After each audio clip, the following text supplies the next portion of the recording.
All right, this is the stuff people really hate me for. Because I was told that if I expose this, this is where I'd be most at risk. Okay, because now I'm stepping on the toes of the eschatological fantasies of the people who want endless war. Eschatology is the study of how the world's going to end.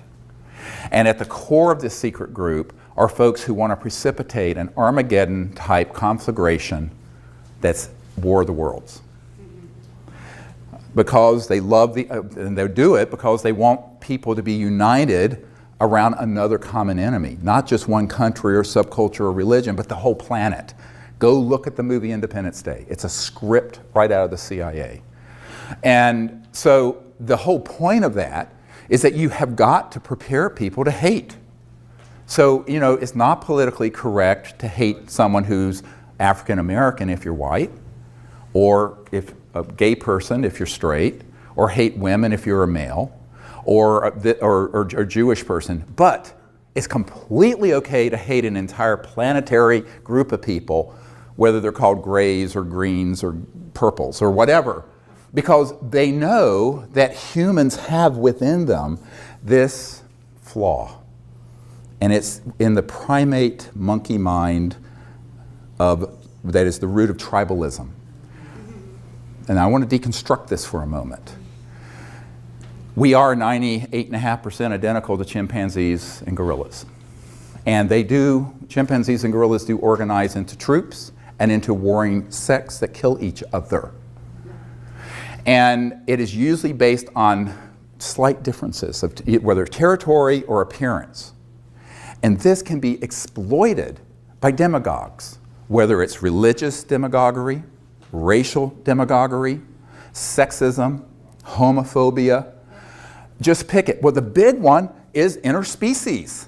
So the next one is, let's get everyone prepared, and we can use these images, just like Hitler used the image of, you know, the blood libels of Germany, you know, portraying Jewish people as grinding up children for matzah meal, and this outrageous stuff that was propaganda. No, this is all true. Go look it up. Unfortunately, most people don't know any history, but you know, if you go look up the history of World War II, there was a foundation built for years for the Third Reich. That's what the Fourth Reich is doing, this secret government. And they've done it very well, extremely well. Now, I met with a man who would not come forward, who was on one of these early abduction squads. Now, don't get me wrong, not everyone who's had contact has had a false abduction happen, but the whole thing's been commingled. I've had contact, but it wasn't an abduction. So what I tell people is that if you mix this together and people don't know that there are two distinct things going on, you think they're all the same phenomenon, when they are not.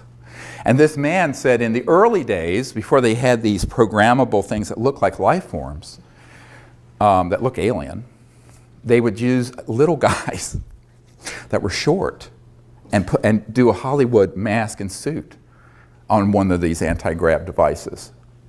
This is back in the 60s and 50s, 60s, 70s, and abduct people. And so they started this program long time ago. And it's very easy to do. Very easy if you understand the technology. Now, this is the other problem. Most people don't understand the extraterrestrial technology, and if you don't understand that, you're not going to understand what the reverse engineering spinoffs have been, one of which is what I'm describing. So when they realized that they could stagecraft this, and this is described in the Strategic Studies Institute document. I don't know, the director of the film Sirius didn't want to put that in there. He thought it was too controversial. The next film will have it in there.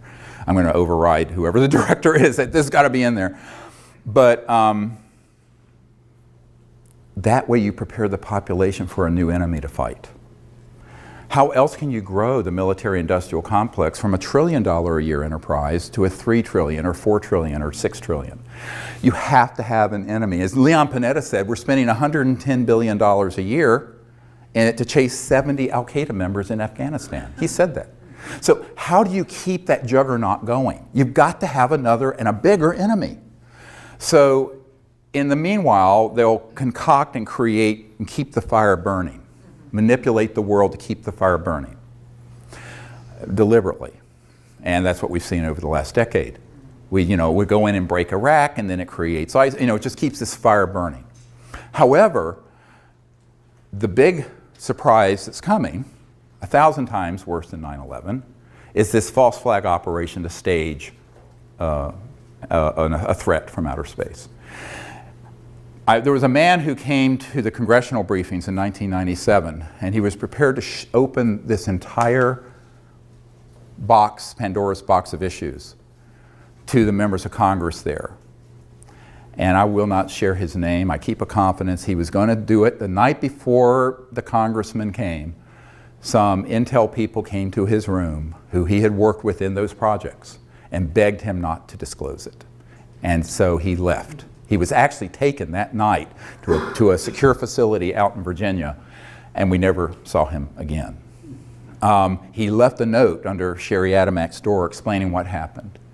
But he had told me privately, would not go on camera, that he in 1974 had been on an interagency intelligence committee that had all this already planned out, and they could hit a button and they could release events that would look like ET craft that are man-made anti-gravities, do things that would look like an alien assault on Earth that would stampede the entire world like 9/11 did into fear, where they would then be able to say our next big challenge is to stave off the alien invasion.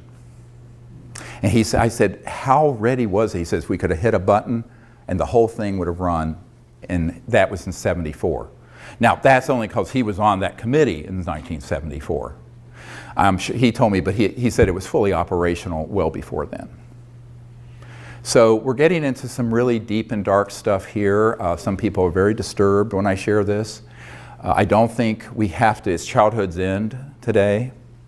You have to go into this with eyes wide open. And so one of my real concerns in putting together all the evidence and information I have on this is that then there are other people who are within the UFO subculture who will take the disclosure moniker and fold it into mutilations and abductions and evil aliens and this and that and the other thing. And I warned about this 10 or 15 years ago.